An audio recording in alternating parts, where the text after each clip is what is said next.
I turned 60 not too long ago, and I want to tell you something the world gets backward. Everybody treats an old man staying home as a sad thing, a life shrinking down to four walls. I am here to tell you it is the wisest, most self-respecting thing you can do at this age. Now, for most of my life, I would not have believed that. I built my whole self on the opposite idea. I was a striver. I chased the next promotion, the next raise, the number in the account that was always going to be enough and never was. I believed, all the way down in my bones, that busy meant valuable, that a man who was doing more was worth more. I built a fortress out of that belief, brick by brick, and I gave it years I can never get back. Some of those years belonged to people I loved, a daughter mostly. I was not there, and I was too busy chasing to notice I was not there. So when I tell you to stay home, I am not some fellow who never left the porch. I am telling you as a man who ran the whole race, hit the finish line, and found out the finish line was painted on the ground, and kept moving. Every time I got close to it, somebody picked it up and set it down further out. I kept a shoebox of receipts once, then a whole filing cabinet, proof of everything I had earned and everything I was building toward.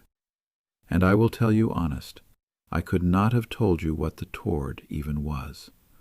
There was always just more. Here is the turn, and it is the one thing I want you to hold on to. Staying home when you are older is not your life shrinking. It is your life refining. It is deepening, settling down into what actually fits the man or the woman you have become. Rest at this age is not weakness. Rest is self-respect. Nothing dramatic happened to me. There was no single morning I decided it. One day I just noticed the outside world had quit calling to me the same way. The noise out there felt louder than it used to. The pace felt too fast for the man I am now. And staying put, here at the cabin, with the wood stove going, stopped feeling like defeat and started feeling like comfort, like coming home to myself. For a while I fought it, mind you. A man who spent 60 years believing that sitting still is the same as falling behind does not just lay that down easy. I would catch myself pacing the cabin like there was somewhere I was supposed to be, but there was not anywhere. And slowly, once I quit fighting it, I started seeing the gifts. There are more of them than the world admits, and the world does not like to admit any. There is this, first. You have already proven it. Whatever you spent your life proving, it is done.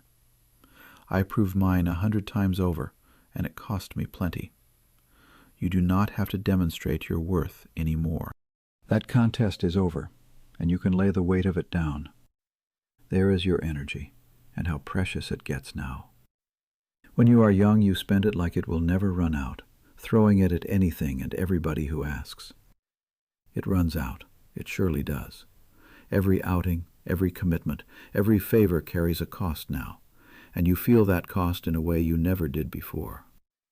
Some of them give something back, and you know the ones. A lot of them quietly take more than they ever return, and you know those too, if you are honest. So you stop spreading yourself thin across everything and everyone who wants a piece of you. You keep your energy for what actually feeds you, and there is no shame in that. That is not selfishness. That is a man finally spending his one real currency where it counts. And there is what home does to a body and a mind. Out there you are always a little bit on guard, watching, reacting, bracing. Here everything is known. The light comes across the same floor at the same hour. The chair fits my back the way no other chair does. The dog knows my step. The sounds are gentle and they belong to me. That kind of familiar is not boredom. It is a quiet power, and you only feel it once the noise is gone. And I want to be careful here, because folks confuse two things that are not the same at all. Solitude is not loneliness. Loneliness is an empty disconnection, a hole where something should be. Chosen solitude is full. It is a room with everything in its place. It gave me back my own voice after years of drowning it out with busy work and noise. I can hear myself think now. Turns out I had a lot I had never let myself say. And the stillness does something else, and this one is harder. It lets the old things rise up. Mary, I spent decades out running. When you are always moving, you never have to look at them. And I think a good part of the moving was just running from them the whole time. Sit still by a wood stove long enough, and they come up to the surface on their own. The years I missed, the people I left waiting, and you finally make your peace with them instead of shoving them back down. Not because you fixed everything, some of it does not get fixed, but because you stopped running long enough to face it square. The healing a man needs, the quiet kind, it does not happen at a run. It happens in the still, and it will not happen anywhere else. And the body knows peace when it finds it. When your surroundings are calm, something in you decides it is safe, and it starts to mend. I sleep deeper here. I carry less tension in my shoulders. I move lighter through the day. Slowing down did not take my life away from me. It handed something back. Now I promised you honesty, so here is the part I will not tie a bow on. The guilt does not fully go away. I was taught busy equals good for 60 years, and you do not scrub 60 years out of a man in an afternoon. There is still a small voice, some quiet mornings, that asks if I am falling behind, if I ought to be out there doing more, being more, proving more. I would be lying if I said I never hear it. But here is what I have learned to tell that voice. Rest at this age is not something you have to earn. You already earned it, over a whole lifetime of earning. It is not a reward you are still working toward. It is something you plain deserve. The voice still speaks up now and then. I just do not obey it the way I used to. And there is the quiet freedom of it. You get to run your own day, your own environment. Who gets your time and who does not? And when the days slow down, you start noticing the small beauties you spent your whole life rushing straight past. The way the morning light moves across a room, rain running down a window while the coffee is hot.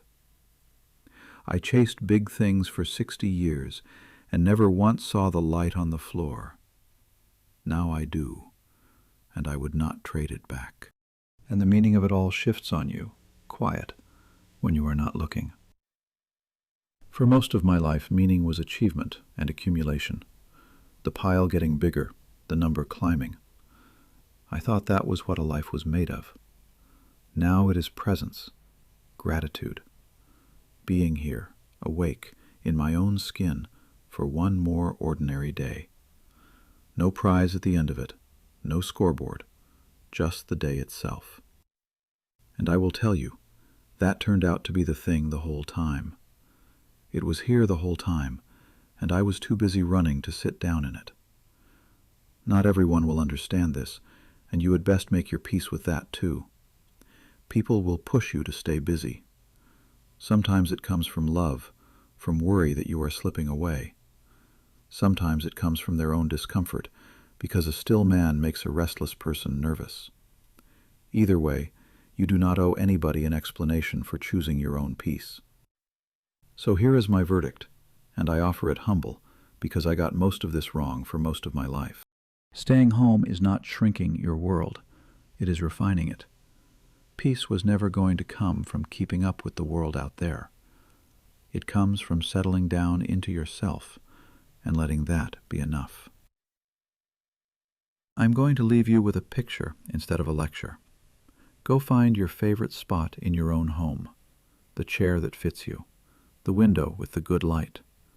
Sit down in it and let the day unfold at its own pace, and be gentle with yourself while it does. You have carried enough. You are allowed to set it down now. If this sat right with you, I have got other talks like this one, and I would be glad to have you along for them. Stay a while, subscribe if it suits you, and, if nothing else, leave a like so somebody else who needs to hear this finds their way here too. I will see you in the next one.